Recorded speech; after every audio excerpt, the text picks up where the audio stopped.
Hello everyone, आज हम electrostatics का लेक्चर नंबर 4 पढ़ने वाले हैं और इसमें हम आज पढ़ेंगे numericals based on superposition principle and Coulomb's law. दूसरा इक्विलिब्रियम प्रॉब्लम्स। क्वेश्चन नंबर 1 हमने कल कर लिया था, जो एक इक्विलैटरल ट्रायंगल का। नेक्स्ट जो क्वेश्चन है, क्वेश्चन नंबर 2, वो हमारे पास है if 4 charges each of value q are placed at the corners of a sphere of side x. Find the net force on charge q at point b. यानी कि ये हमारे पास एक स्फीयर है, इसके चारों कॉर्नर्स के ऊपर चार्ज रखे हैं, प्रत्येक की वैल्यू क्या है, q है। तो हमें जो पॉइंट b के ऊपर जो चार्ज रखा है q, इसके ऊपर नेट फोर्स निकालना है ड्यू टू अदर चार्जेस। तो कंसेप्ट ये है हमारा सुपरपोजिशन प्रिंसिपल का। तो हम बारी बारी से निकालते हैं। कल जो ट्रायंगल वाला जो किया था, सेम उसी तरीके का है। देखें, जो चार्ज पॉइंट ए पे है वो इसके ऊपर फोर्स लगाएगा। फोर्स कैसा होगा, रिपल्सिव फोर्स होगा, सेम नेचर के हैं। तो इसने जो फोर्स लगाया उसका हमने नाम दे दिया एफ ए। जो सी वाला है ये भी तो इसके ऊपर फोर्स लगाएगा, इसका भी फोर्स कैसा होगा, रिपल्सिव फोर्स होगा। इसका हमने नाम दे दिया एफ सी। क्लियर।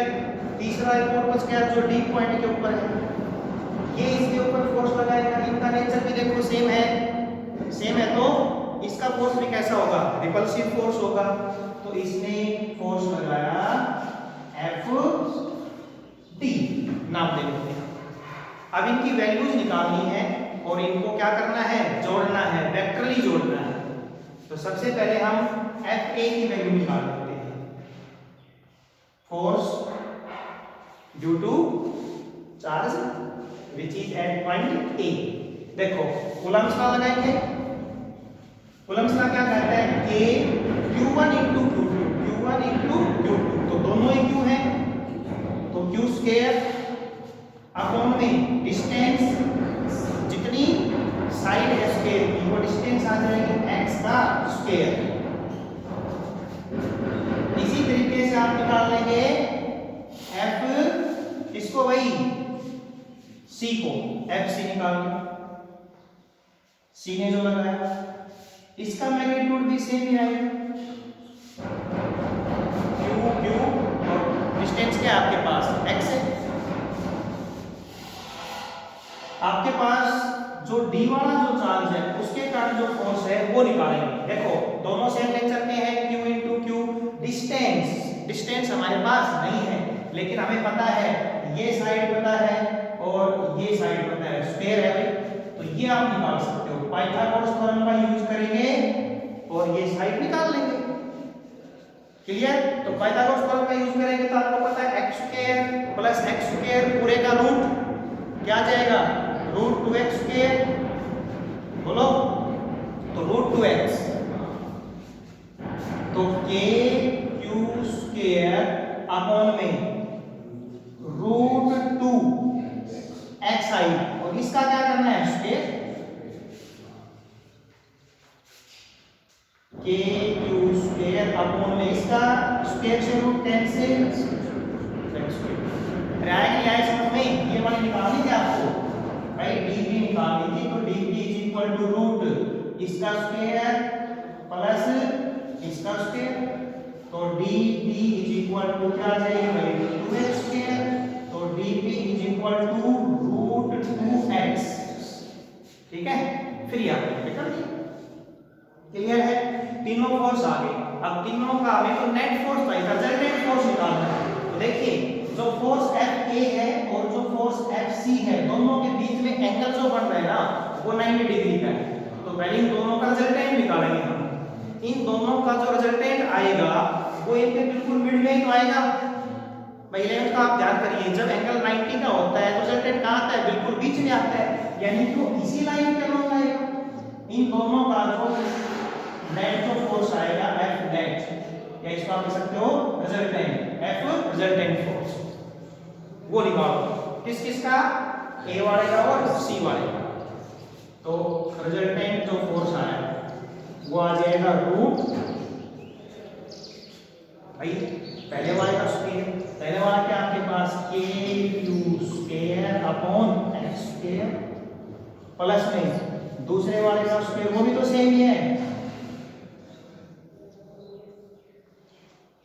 प्लस में 2ab, a और ये b, a into B square करेंगे क्या आ जाएगा के Q square upon X square, square हो गया और cos थीटा cos 90, cos 90 की वैल्यू क्या होती है भाई, cos 90 की वैल्यू होती है 0, cos 90 क्या होता है 0, वैल्यू ध्यान रखनी है आपने। तो रिजल्टेंट जो फोर्स आया वो हमारे पास दिया के क्यू स्क्वायर एक्स स्क्वायर पूरे का स्क्वायर, के क्यू स्क्वायर एक्स स्क्वायर पूरे का स्क्वायर और cos 90 0, तो पूरी टर्म 0 बन गई, पूरी टर्म 0 आ गई, ये बच गया आपके पास। तो रिजल्टेंट फोर्स आपके पास आ जाएगा, कितने टर्म्स हैं एक जैसी, 2 है, क्लियर। तो 2 के ऊपर तो क्या लग जाएगा रूट, और इसका रूट से स्क्वायर क्या हो जाएगा कैंसिल, यानी कि के Q square upon X square. अभी खत्म नहीं हुआ है, अभी हमने इन दोनों को सोल्व किया है। अब ये तो आ गया रिजल्टेंट फोर्स, एक इसके अराउंड एक और है force due to T, clear. और उसकी वैल्यू आपके पास ये है कि नहीं है, तो जब दो वेक्टर एक ही लाइन में हो, दोनों वेक्टर एक ही लाइन में हो तो हम उनको सीधा जोड़ सकते हैं, एंगल 0 बन रहा है नहीं बन रहा है, अपोजिट में हो तो हम क्या कर सकते हैं उनको सीधा माइनस कर सकते हैं। तो आपके पास जो नेट फोर्स आया F इज इक्वल टू वो क्या आ जाएगा भाई, रिजल्टेंट फोर्स प्लस में फोर्स ड्यू टू टी। देखो ध्यान से, रिजल्टेंट फोर्स की वैल्यू क्या आएगी √2 अपॉन एक्स स्क्वायर, और डी वाली कितनी है के क्यू स्क्वायर अपॉन में 2x स्क्वायर। टोटल फोर्स हमारे पास आ गई, इसमें क्या चीज कॉमन है देखो, के Q square upon X square common है ना, अंदर क्या बच गया, यहाँ पर तो क्या बच गया √2 और प्लस में यहाँ पर क्या बच गया भाई 1/2, ठीक है। This is the resultant force on charge q which is placed at point P। इस तरीके से आपने इसको सोल्व करना है, कर लेंगे, क्लियर। देखो भाई नेक्स्ट क्वेश्चन सेम ऐसा ही है, मैं क्या करूंगा कि इसके जो साइन है ना साइन चेंज कर देता हूं, ये माइनस और ये भी क्या आ गया माइनस। क्वेश्चन वही है कि 4 चार्जेस हैं, इस तरीके से रखे गए हैं कॉर्नर्स के ऊपर जैसा फिगर में दिखाया गया है। तो फिगर में 2 प्लस के हैं और 2 किसके हैं माइनस के। तरीका वही है सेम, कोई फर्क नहीं है, सिर्फ और सिर्फ आपको डायरेक्शन देखनी है फोर्स, क्लियर है। डायरेक्शन में बता दूंगा, बाकी आप करेंगे, खुद करेंगे। देखिए भाई इसकी वजह से इसके ऊपर फोर्स बी वाले पे पूछा है ना, तो इसकी वजह से इसके ऊपर फोर्स, देखिए ये नेगेटिव है ये क्या है पॉजिटिव, तो नेगेटिव वाला पॉजिटिव क्या करेगा अट्रैक्ट तो करेगा। डायरेक्शन आपने यहां से लेनी है, यानी कि ये फोर्स लगा, फोर्स जो सी लगाया ना उसकी डायरेक्शन कौन सी है ये है, क्लियर। अच्छा है, अब बात करते हैं ए वाले ने जो फोर्स लगाया था ये भी पॉजिटिव, क्लियर। और ये क्या आपके पास पॉजिटिव, क्या करेगा रिपेल करेगा, फोर्स ड्यू टू दो का समझ में आ गया, क्लियर है। अच्छा अब जो डी के ऊपर है वो कैसा है माइनस का, ये माइनस इसके ऊपर फोर्स लगा रहा है तो क्या करेगा अट्रैक्ट करेगा, तो डायरेक्शन यहीं से फिर से लेंगे आपने ये वाली, तो फोर्स ड्यू टू डी। देखो अब मैग्नीट्यूड की बात करते हैं तो आपने पिछले न्यूमेरिकल में भी निकाला था, सेम वैसे निकालना है। जैसे एफ सी की बात करूं तो वो तो वही तो आएगा, इक्वल टू के Q1 into Q2 upon R square यानी x स्क्वायर। ठीक है, ऐसे ही जो A वाला जो है उसका फोर्स भी कूलम्ब्स लॉ से निकालेंगे के Q1 into Q2 यानी कि Q स्क्वायर अपॉन x है तो x स्क्वायर। कोई फर्क है इसमें? क्योंकि कूलम्ब्स लॉ में सिर्फ क्या लेते हैं, मैग्नीट्यूड लेते हैं, साइन का कोई मतलब नहीं होता, सिर्फ मैग्नीट्यूड लेते हैं। फोर्स ड्यू टू D वो भी तो वही आना है, इसकी वैल्यू क्या है, इससे इसने जो लगाया दोनों के बीच की डिस्टेंस कितनी थी, नहीं √2x, √2x पाइथागोरस थ्योरम से निकाली थी, ये वैल्यू आ गई। मेन यानी कि आपके पास यहाँ पर ये जो डायग्राम बन गया ना फोर्सेस का, जिसको जोड़ना आपको ऐसा बन गया, देखो ये तो फोर्स है FA, क्लियर, और ये वाला जो फोर्स है, ये वाला फोर्स है फोर्स ड्यू टू C, और ये वाला जो है ये यहाँ पर वो इस तरह से था, और ये वाला जो फोर्स है, ये वाला फोर्स है फोर्स ड्यू टू D। इसको सोल्व करना है, रिजल्टेंट कैसे करें, ठीक है, तो दो को सोल्व करते हैं हम, ये और ये C और A वाले जो फोर्स है राइट एंगल पे है, बोलो इनके बीच का एंगल कितना है, क्लियर करेंगे, इनका जो रिजल्टेंट आएगा क्या वो बीच में आएगा, बिल्कुल बीच में, इनका जो रिजल्टेंट फोर्स आएगा इसको बोलो, इन दोनों का रिजल्टेंट आएगा वो किस में आएगा, बीच में आएगा, तो बीच में आएगा तो F रिजल्टेंट ये आ गया, खत्म। अब हमारे पास क्या बच गया, एक तो ये इस तरह से रिजल्टेंट फोर्स, और एक ये वाला फोर्स ड्यू टू D, इनको तो सॉल्व करना पड़ेगा भाई। अब इनके बीच में एंगल बताओ कितना है, देखो ये लाइन जा रही थी, ये लाइन ऐसे जा रही थी, क्लियर भाई, ये टोटल 90 था कि नहीं था, ये 45, तो ये भी कितना होगा 45, ऐसे ये भी 90 था तो ये 45, और ये भी कितना है 45, तो इन दोनों के बीच का कितना बना 90, क्या आया 90, तो फिर से FD और FR को सोल्व करना पड़ेगा, एंगल क्या लेंगे 90 लेंगे, हो जाएगा नहीं हो जाएगा, इस तरीके से इसको आपने सोल्व करना है, क्लियर है। सेम ऐसे ही अगर मैं इसको भी माइनस कर दूं,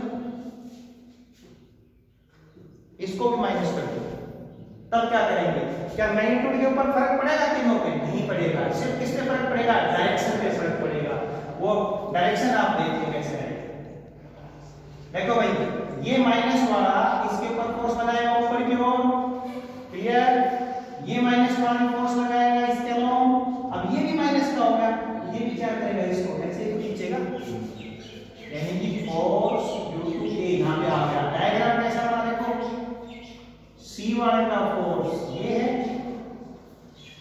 A वाले का फोर्स ये है, और D वाले का फोर्स ये है। ध्यान से देखो कि पहले वाले जैसा ही बन गया, बोलो इसकी वैल्यू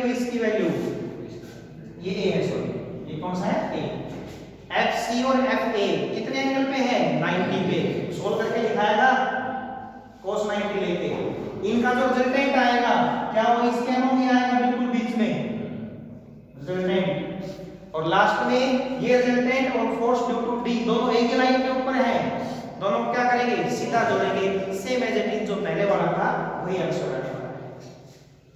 सभी को समझ में आ गए, तो इस तरीके के जो न्यूमेरिकल्स होते हैं वो आपको करने हैं। एक टाइप और है जो अभी हम आपको करवा रहा हूं, देखो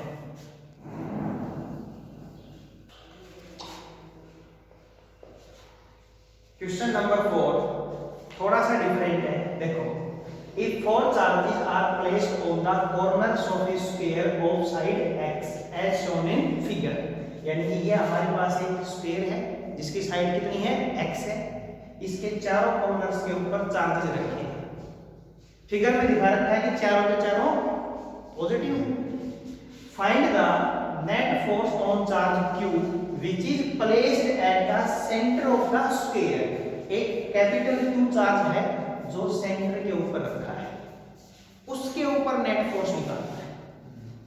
मैंने पहले भी कहा था इस चैप्टर में सिर्फ एक फॉर्मूला आपको आना चाहिए, कौन सा formula, Coulomb's law, K(Q1 × Q2/R², उसके भी आप पे करने हैं, और दूसरी चीज क्या देखनी है, डायरेक्शन, क्लियर करें। देखिए सबसे पहले इसकी वजह से ए वाला जो है ना, ए वाला, वो इसके ऊपर फोर्स लगाएगा। किस साइड लगाएगा बताइए? ये भी तो पॉजिटिव है, ये भी क्या है? पॉजिटिव। रिपेल अट्रैक्ट करेगा कि रिपेल करेगा? रिपेल करेगा। तो इसने फोर्स लगाया इस साइड, फोर्स ड्यू टू ए। ठीक है भाई। अच्छा बी पे आ जाओ। बी वाला भी पॉजिटिव, ये भी क्या है? पॉजिटिव। ये फोर्स लगाएगा इस side, force due to B.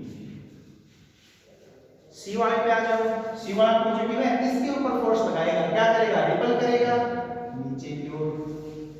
This is force due to सी।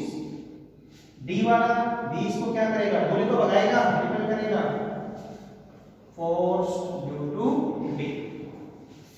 हमारे पास इसके ऊपर जो फोर्स लगे उनकी जो डायरेक्शन है वो कुछ इस तरीके से होगी। देखो, एक ये फोर्स, एक ये फोर्स, फोर्स ड्यू टू ए, और ये था फोर्स ड्यू टू सी। एक इस साइड लग रहा है, फोर्स ड्यू टू डी, और एक ये इस साइड लग रहा है, फोर्स ड्यू टू बी। लग रहे हैं भाई? मैग्नीट्यूड देखो, मैग्नीट्यूड निकालना है, इसका निकालो पहले तो।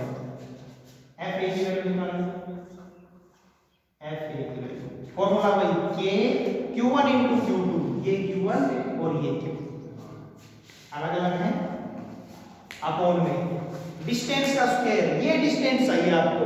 थोड़ी देर पहले आपने ये निकालने सिखाई थी पाइथागोरस थ्योरम से। ये जो डिस्टेंस थी वो क्या आई थी? √2x आई थी। लेकिन ये भी इसकी आधी है, आधी है तो क्या कर देंगे? बटे 2, और इसको सोल्व और कर सकते हो। √2 into √2 भी लिख सकते हैं इसको। तो √2 से √2 क्या हो गया? कैंसिल। मतलब ये जो डिस्टेंस आई वो क्या आई? x y √2। तो इसका स्क्वायर करना है। फिर से देखो एक बार, इसके और इसके बीच की डिस्टेंस x y √2 है, तो उसी का स्क्वायर करेंगे। तो x y √2 का square, k q x upon, तो x स्क्वायर और √2 से स्क्वायर क्या हो गया? कैंसिल, पलट के ऊपर जाएगा। क्या ये वैल्यू आई कि नहीं? सेम इसी तरीके से कौन सा फोर्स निकाल लो? बी वाला निकाल लो, जो बी ने लगाया। ध्यान से देखो, ये क्यू डिस्टेंस वही सेम तो होगी, तो सब कुछ सेम है तो फोर्स भी तो सेम आएगा।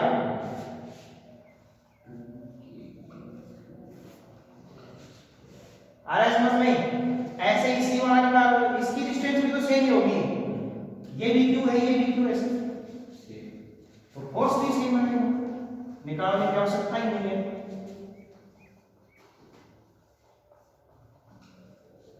क्लियर?